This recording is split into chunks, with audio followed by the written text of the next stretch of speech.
Okay, so ayan, magandang tanghali ulit mga sir. So magte-test po tayo ng unit. Ito po yung bagong build po natin na nakuha ni sir. Ayaw po niyang magpabanggit ng pangalan eh. Ang tropa din po natin. Using PLW Premium. So ayan po mga sir. So yung barrel po niya, konting kalaman lang about sa unit.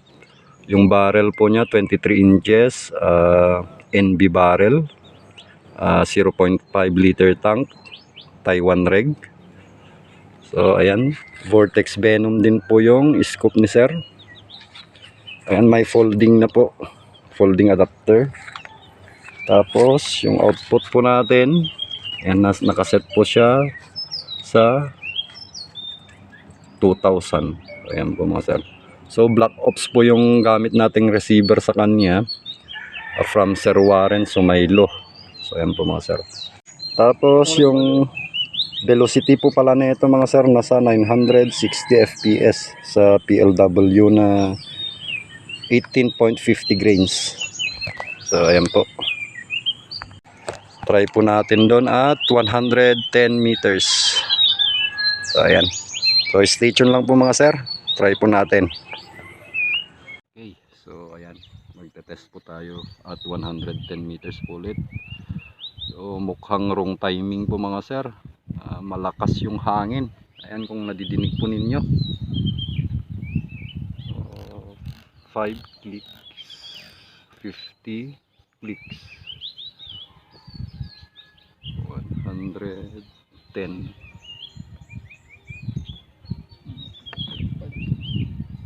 Ayan mga sir, yung target po natin. So wind direction dito, nagbo-blow po sa left. Pero dun sa target mukhang tahimik lang dun mga sir. Pero subukan po natin first shot. Ayun nga, hitting left siya mga sir. Nag-adjust po tayo sa windage.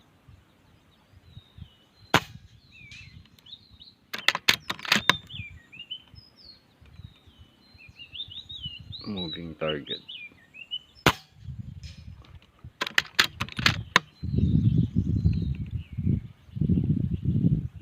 Malakas talaga yung hangin mga sir.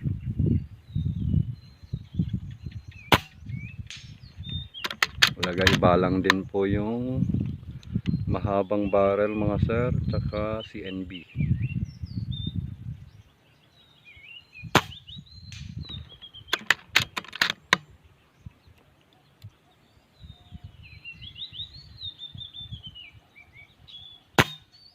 Ayun, bumalik na mga sir, humina na siguro yung hangin.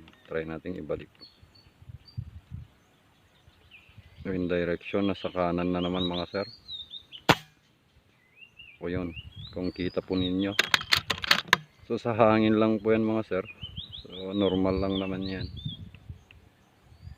Mag-adjust naman po tayo sa right, sa windage. Uy, dead center.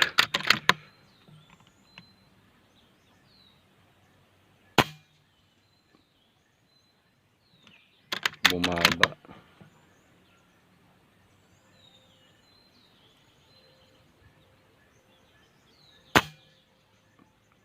Ayun, paiba-iba po yung wind direction mga sir.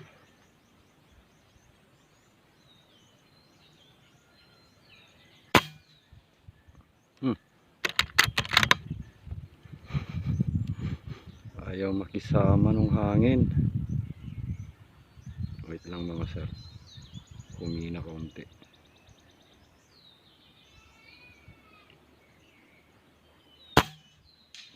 Yung mga humihiwalay mga sir, kaunti lang naman. So napakaganda.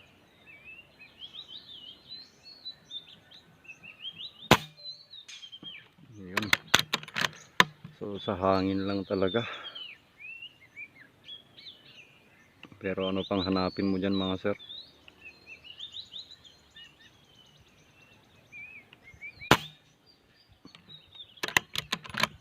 Ayun, wala na.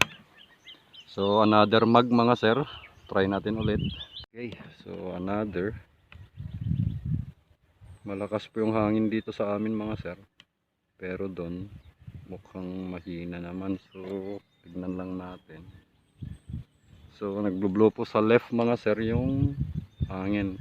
Ayan po kung dinig po ninyo.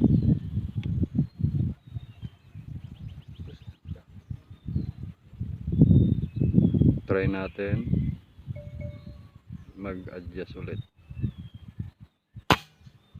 Ayun, talaga.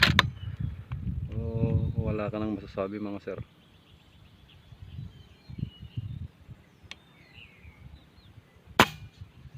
Ayun, kinulang lang kaunti. Ay, malakas. Tayin lang po natin mga sir na ano, yung hangin. Umina kaunti.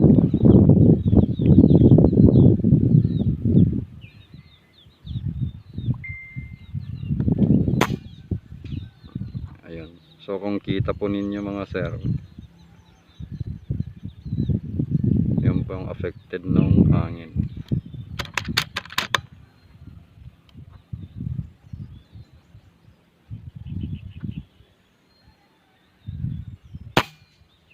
Ayun, bumalik na.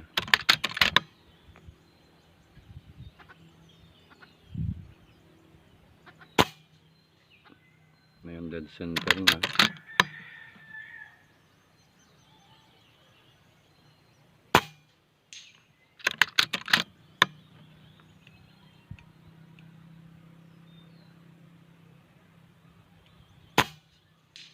Ayun.